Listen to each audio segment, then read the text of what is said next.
Paris, 1915. A lonely woman answers a personal ad. 2 weeks later, she vanishes. Her suitor? Charming, cultured, and utterly monstrous. This is no bedtime story. It's history's darkest secrets, unwrapped with forensic detail and a dash of gallows humour. Psycho Killer isn't just another true crime podcast. It's your guilty obsession. And it starts now.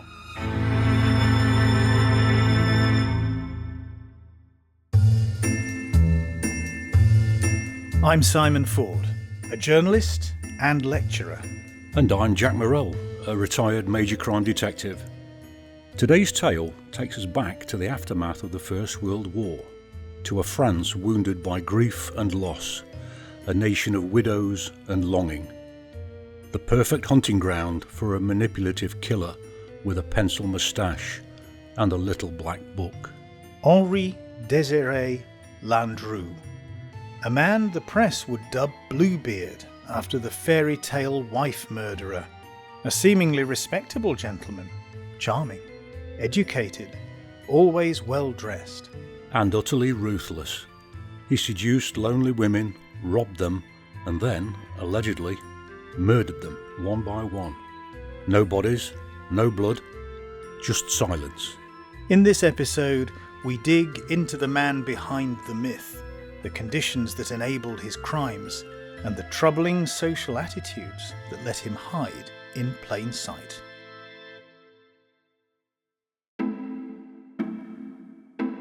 Henri Désiré Landru was born in Paris in 1869. He was a bright boy from a working-class Catholic family. His father was a fireman and his uncle was a priest, a devout household. But even early on, there were signs that something was off. Landru had ambition, too much of it perhaps. He didn't want to work his way up. He wanted the rewards without the grind. Classic narcissistic traits, a sense of entitlement, lack of empathy. His early jobs, mechanic, bookkeeper, salesman, all fizzled out. Then came the scams. He forged checks, faked inheritances, and created fictional companies. By his early 30s, he was already in and out of prison. But it wasn't until the First World War that he found his niche. France, 1914. Millions of men have gone to war. Women left behind, alone, grieving, vulnerable. And here comes Landru, posing as a widower himself, using the Lonely Hearts ads in the papers. He'd answer with charm and flattery. Sometimes he called himself Lucien Guillet. Other times, Henri Dupont.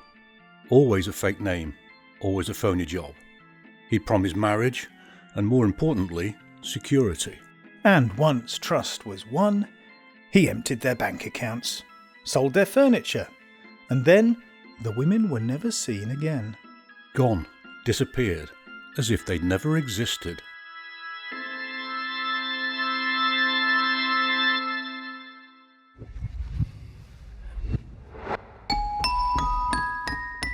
Landru didn't strike like your average killer. There was no brutality on the surface, no blood-stained hands or frantic escapes. Instead, he orchestrated vanishings. He'd invite the women, always middle-aged, always single, to his rented villa in Gambais, a sleepy village outside Paris, the perfect hideaway. One woman at a time. He'd convince them to sever ties with their family, to prepare for their new life together, and then poof, gone. Their belongings were sold, their loved ones sent polite but forged letters. Police estimate Landru seduced over 280 women. He murdered at least 11 people, possibly more. But here's the catch. No bodies were ever found. He supposedly dismembered them and burned the remains in his kitchen stove. When investigators finally searched the villa in 1919, they found bone fragments in the ashes, but no complete remains. That's what makes Landru such a chilling figure. He was clinical, cold. The French press turned him into an evil celebrity, Bluebeard reborn. But Jack, we have to ask, how did he get away with it for so long? That brings us to the war, and to the role society played.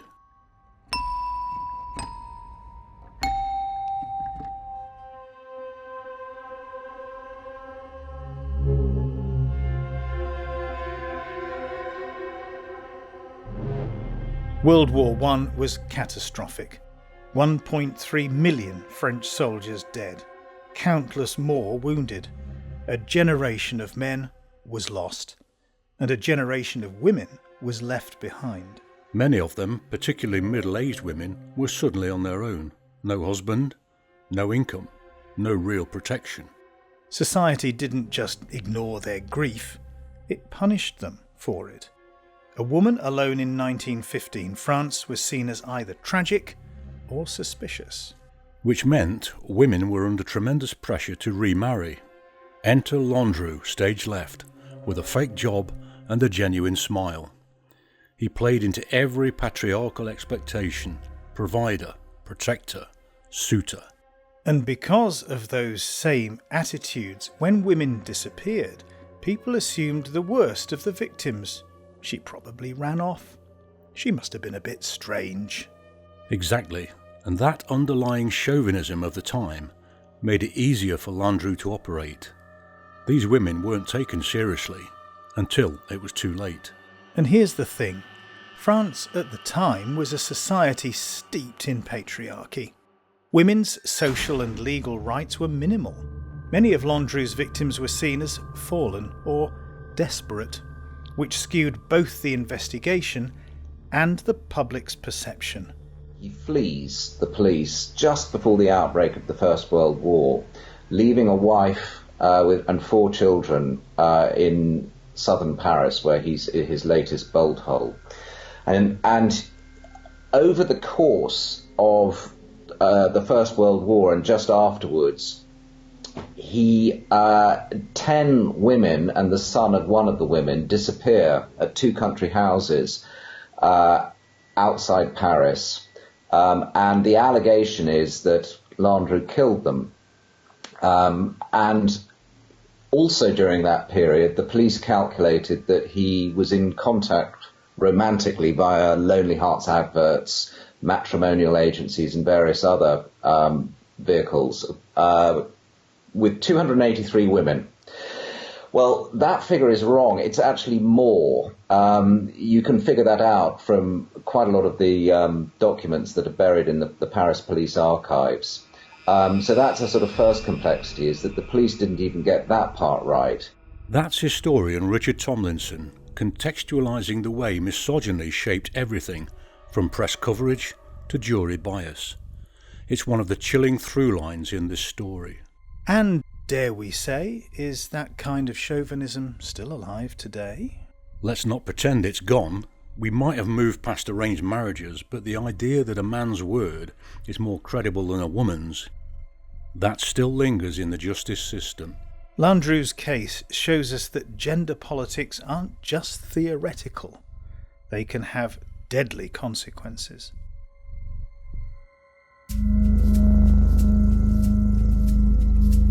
In 1919, police finally arrested Landru after relatives of his victims, especially one sister, began piecing together the connections. He was smug, confident, refused to confess. Even at trial, he treated the whole thing like a performance. He joked, smirked, played the gentleman. But the evidence, the love letters, the financial records, the fragments from the stove, was damning. The jury found him guilty of 11 murders. Still no bodies. And yet, he was sentenced to death, executed by guillotine in 1922. One of the last major public trials before the Jazz Age swept Europe, a final echo of a more brutal time. And yet his legacy lingers, the idea of a charming predator, the domestic killer, the predator in a waistcoat.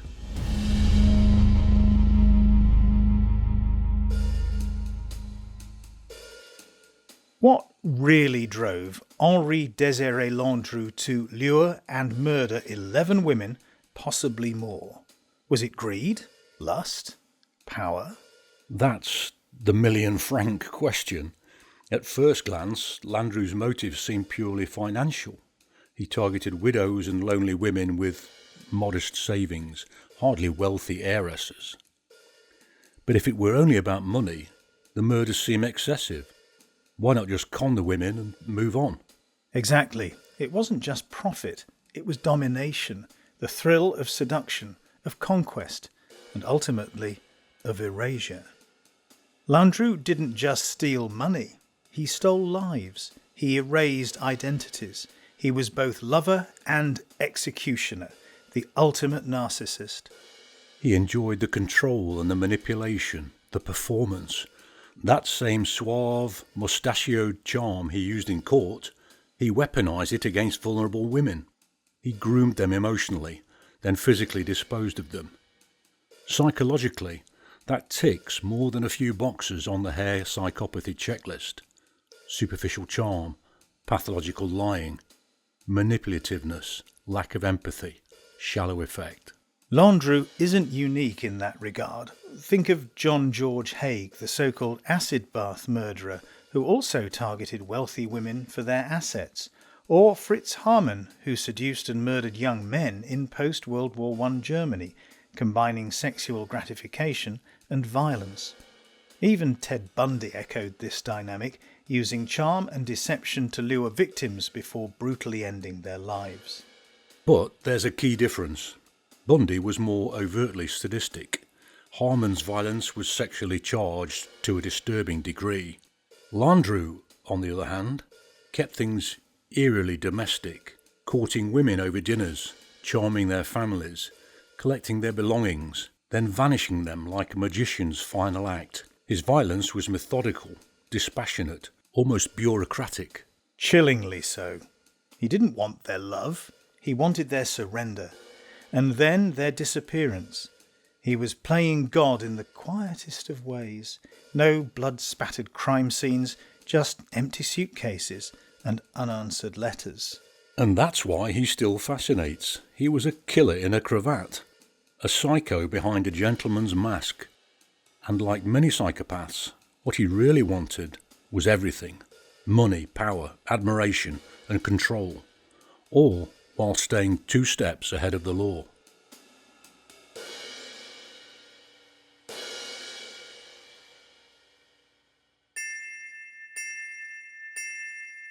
For years, Henri Désiré Landru operated in the shadows, an unremarkable man with an impeccable moustache, a firm handshake and a taste for deception. But it was one man, Detective Jules Bellin, who finally unravelled the web. Bellin was old school, meticulous. In 1919 he picked up on the trail of a woman named Célestine Buisson, a widow who had mysteriously vanished after informing her family she was moving in with a man she'd met through a Lonely Hearts ad. That man was calling himself Lucien Juillet, but Bellin knew that name was bogus.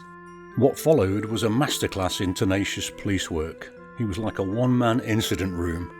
He cross-referenced hundreds of aliases, scanned personal ads, and connected the dots between missing women, fraudulent marriages, and the same smooth-talking suitor. The deeper he dug, the more aliases he uncovered. Diard, Fremier, Guillet, Dupont. But behind them all was Landru. And with each false name, another woman had disappeared. Bellin followed the paper trail through the rental agreements, bank withdrawals, pawned goods and forged letters supposedly written by women who were, by then, long dead. Bellin's breakthrough came when he connected these disappearances to a series of houses rented by Landru just outside Paris. Now these weren't lavish properties, just quiet, discreet and isolated, the perfect stage for murder. There was the villa in Gambais, the cottage in Verneuil, and homes in places like La Selle Saint-Cloud and La Chapelle-en-Serval. Together the press would call them Le Circuit Landru, the Landru Circuit. Each one had its own tragic history. It was in Gambais in particular that police believed the bulk of the killings took place. And how did he kill them? Quietly, almost clinically.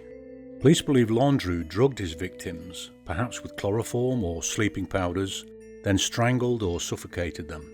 There are no confirmed eyewitnesses, no blood-soaked crime scenes, but what came after is probably even more grotesque.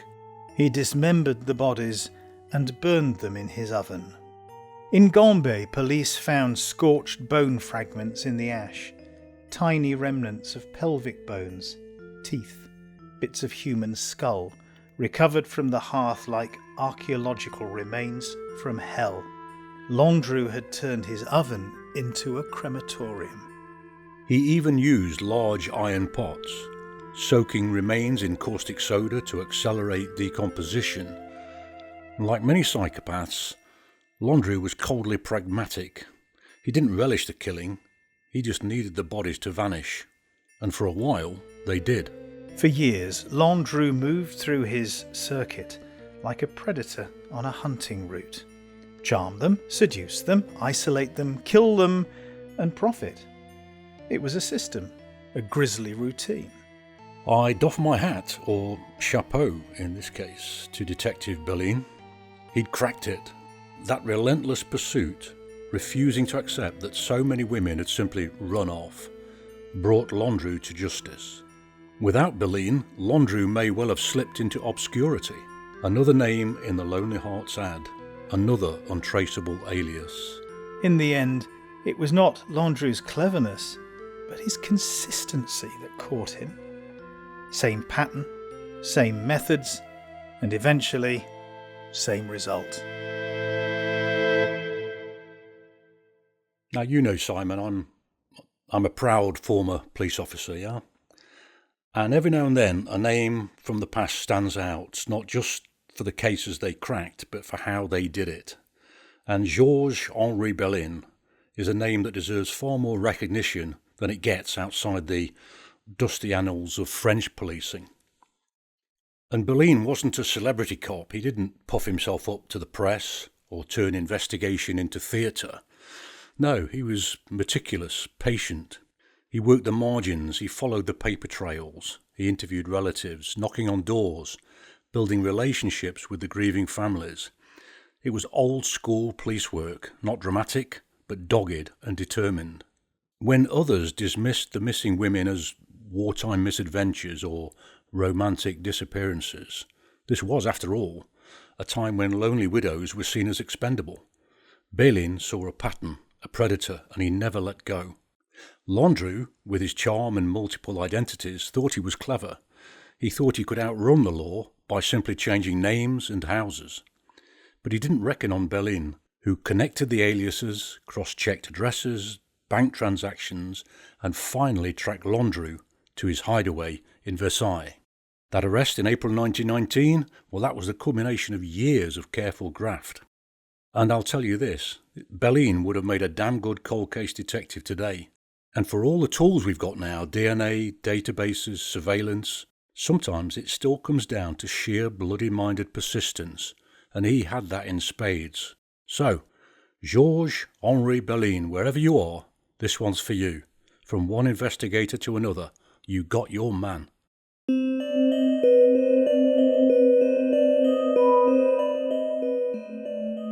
So, how did the French public react to Henri Désiré Landru? In a word, fascinated. The trial in 1921 was the media sensation of the decade. It was Paris's answer to Jack the Ripper, but with one key difference. Landru was caught and stood trial not just in a courtroom, but in the court of public opinion. The newspapers loved him. L'Illustration, Le Petit Parisien, Le Matin. They couldn't get enough of the so-called Bluebeard of Gambais, named after the folktale figure who murdered his wives and hid their bodies behind a locked door. Landru wasn't just a killer, he was a headline. But here's where things get a bit twisted. The press coverage wasn't just about the crimes, it was laced with dark comedy, pantomime, and even a touch of celebrity. They joked about his beard, his gallows humour, and his love of classical music.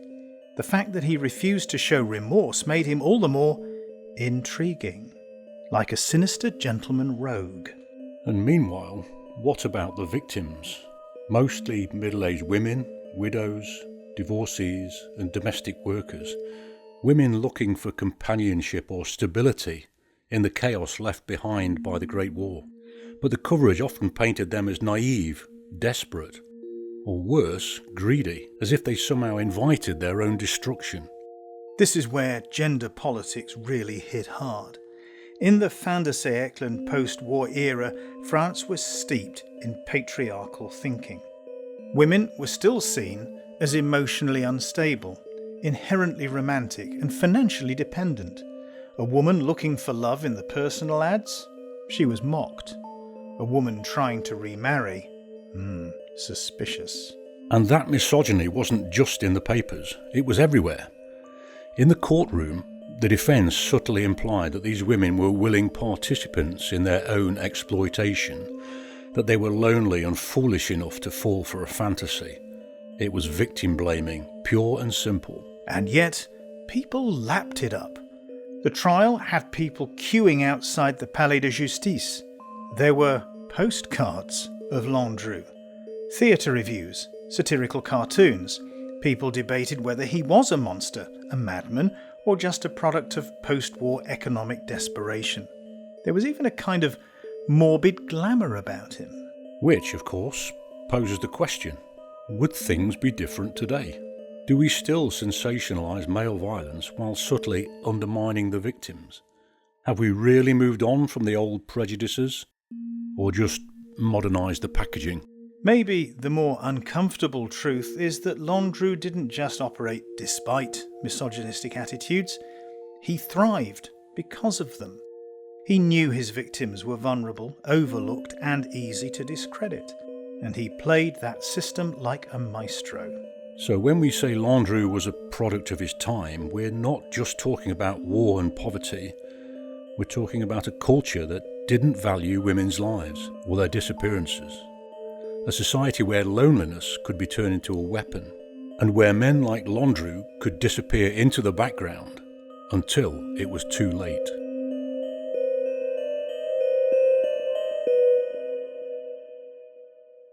But he didn't. In our next episode, we'll follow the dogged investigation that finally caught up with him, and meet the detective who hunted Landru down like a bloodhound across war-ravaged France. We'll also take you inside one of the most sensational trials of the 20th century, a media circus with a guillotine waiting in the wings. If you're enjoying psycho killer, shocking true crime stories, consider supporting us on Patreon. It helps us keep digging up stories the others won't touch and bringing them back to life. Unlike Landru's victims, who were last seen heading to Gambais with a suitcase and a dream. The second half of the Bluebeard of Gambais drops next week. You won't want to miss it.